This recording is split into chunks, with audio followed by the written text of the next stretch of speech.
À quarta-feira contamos, como é habitual, com o comentário de Luís Filipe Lages, professor universitário. Hoje vamos falar de soluções positivas para problemas globais e locais. Bom dia, Luís Filipe Lages. Muito obrigada pela sua presença. De que problemas é que estamos a falar? Muito bom dia, Sandra. Obrigado pelo convite. No fundo, estes problemas são desafios que se põem às pessoas e às organizações, tanto ao nível local como ao nível global.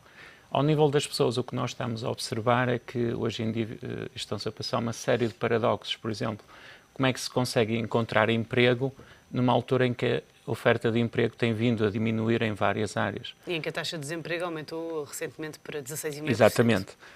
Como é que se consegue, por exemplo, aumentar ou melhorar a sustentabilidade das famílias numa altura em que existe menos dinheiro nos mercados? Como é que se consegue criar empresas ou incentivar o empreendedorismo numa altura em que muitas pessoas não estão preparadas para o fazer? E se calhar também não estão motivadas.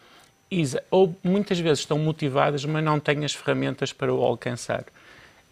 Como é que se pode promover, por exemplo, a inovação, a criatividade, numa altura em que a pressão que existe na nossa sociedade é para, digamos, combater tudo que está alinhado com o risco? Do ponto de vista das organizações, passa-se exatamente o mesmo. Portanto, como é que se pode pagar salários numa altura em que as vendas estão a cair? Como é que se pode pôr as equipas a inovar numa altura em que existe uma tendência para cortar aos custos?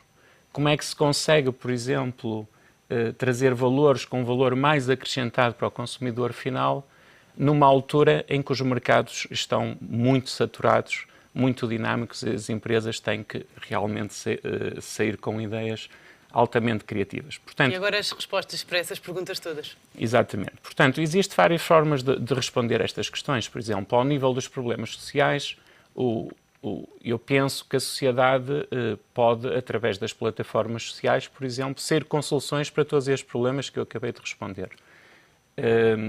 Eu, por exemplo, no meu caso específico, tenho várias centenas de alunos a trabalhar na resposta a estes problemas e depois estas informações vão ser tornadas públicas e disponíveis online.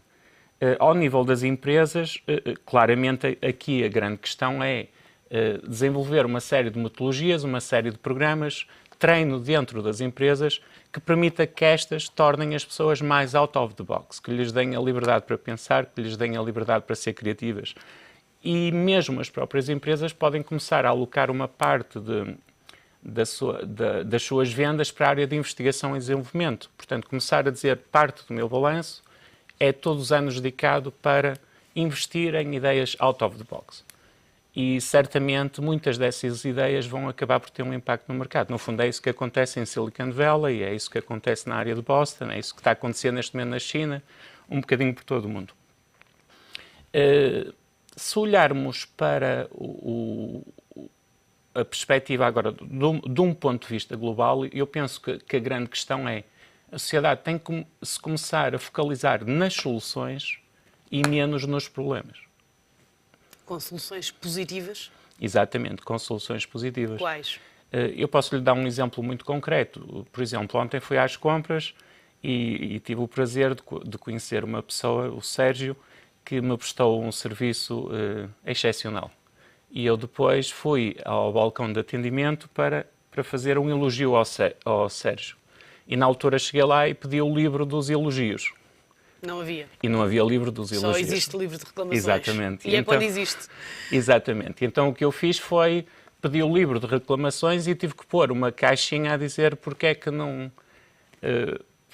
Portanto, tive que acrescentar uma caixinha onde dizia quero fazer um elogio ao Sérgio, não é? E no fundo é um bocadinho isto.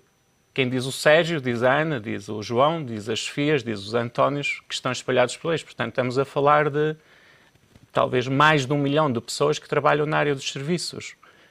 Portanto, se houver esta perspectiva de nos focalizarmos em soluções positivas que permeiam o mérito, certamente a produtividade vai melhorar. Em Portugal acha que há pouco essa cultura de promover o mérito. As pessoas olham mais para o lado negativo. Há mais tendência para o pessimismo. E eu penso Ou seja, que está a mudar. Há mais tendência nas empresas para apontar o que está mal do que para apontar o que está bem. Eu penso que está a mudar no sentido positivo. Portanto, as pessoas e as empresas começam-se a perceber que, focalizando-se constantemente nos problemas, não vão encontrar a solução. Portanto, é evidente que não podemos ignorar os problemas, mas os problemas é apenas um ponto de partida. Portanto, temos que focalizar no problema, mas depois fazer um brainstorming com equipas ou com pessoas ou no dia-a-dia. Às vezes é uma conversa de rua, às vezes é uma conversa com um taxista que nos vai dizer qual a solução para resolver o desemprego no nosso país. Portanto, são coisas relativamente simples. Agora, essas ideias têm que ser trazidas para a sociedade. E hoje em dia, através de plataformas sociais, é relativamente fácil fazer, através da internet. E a nível dos mercados mundiais, também há tendência para esse pessimismo ou aí existem empresas em contraciclo? Nesse aspecto, em particular? Eu penso que depende muito da cultura. Por exemplo, no caso da cultura chinesa, a palavra crise significa oportunidade. Nesse sentido, quando alguém vai para o negócio e alguém está a dizer existe aqui uma crise específica na nossa empresa, alguém está logo a pensar, mas esta crise é uma oportunidade. E vice-versa, não é? Portanto, é uma oportunidade, por exemplo, para quê? Portanto, sempre que existe uma ameaça, sempre que existe um ponto fraco, existe uma oportunidade para se melhorar. E é por isso que nós estamos aqui, é para nos melhorarmos constantemente. Portanto, nada é perfeito. Se tudo fosse perfeito, não fazia sentido haver organizações, não fazia sentido sairmos à rua, porque por definição já éramos perfeitos. Como é que é possível estimular a criatividade nas empresas para apresentar essas ditas soluções positivas para os problemas locais e também globais? Começa logo por se pensar out of the box. Portanto, dentro das organizações, começar a dizer às pessoas: vamos começar a pensar como as crianças. Eu penso que são soluções muito simples. Vamos pensar, por exemplo, no caso de uma empresa que esteja a desenvolver soluções para crianças, por exemplo. O que é que uma criança pensaria? Se eu quero fazer um brinquedo para uma criança, vou falar com as crianças. O que é que uma empresa faz? Muitas vezes tenta complicar o que é simples. Portanto, vai desenvolver modelos altamente complexos, balance scorecards, sair com vários meetings do board para sair com um produto. Se falarmos com uma criança e perguntarmos à criança que brinquedo gostarias de ter, a criança vai dizer de imediato o brinquedo que queria ter. Portanto, temos que nos focalizar em soluções simples, criativas, out of the box, mas para isso é preciso que as pessoas se isolem de toda a educação que tiveram no passado, de tudo o que os pais lhes disseram no fundo. Mas isso está errado, isso... Esse pensamento out of the box, nós já nascemos com ele ou isso cria-se também? Eu penso que nós nascemos com ele e ao longo dos anos vamos perdendo, por causa do nosso contacto com a sociedade. Portanto, a sociedade começa a dizer isso está certo, isso está errado, isso está certo, isso está errado. E na realidade, o que é certo e errado? Depende muito da cultura, não é? No último programa tinha dado alguns exemplos com crianças, mas se nós falarmos, por exemplo, para um serviço, o que é certo ou errado? Por exemplo, vamos pensar qualquer que seja o serviço, vamos pensar, por exemplo, no caso de alguém que está a fazer um atendimento ao público. Por vezes a pessoa está a fazer algo, nós não sabemos porquê, porque tem instruções superiores para fazer esse algo. E nós vamos descarregar a nossa fúria nessa pessoa, quando na realidade não sabemos a estratégia que a empresa tem por trás. Ou seja, o estar certo ou errado depende muito de quem olha. Exatamente. E depende dos vários, é o que eu tipicamente costumo dizer, depende dos vários stakeholders.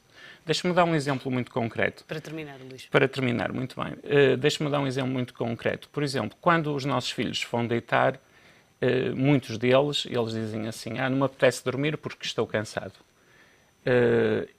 Nós podemos dizer ao nosso filho, se tu não descansares, amanhã não vais jogar bem futebol. Se nós dissermos, tens que ir dormir, porque senão amanhã o papá não consegue ir trabalhar, o nosso filho não vai dormir. Portanto, temos de deixar de nos centrarmos em nós mesmos e passarmos a centrar nos outros. Luís Filipe Lage, muito obrigada e até ao próximo programa.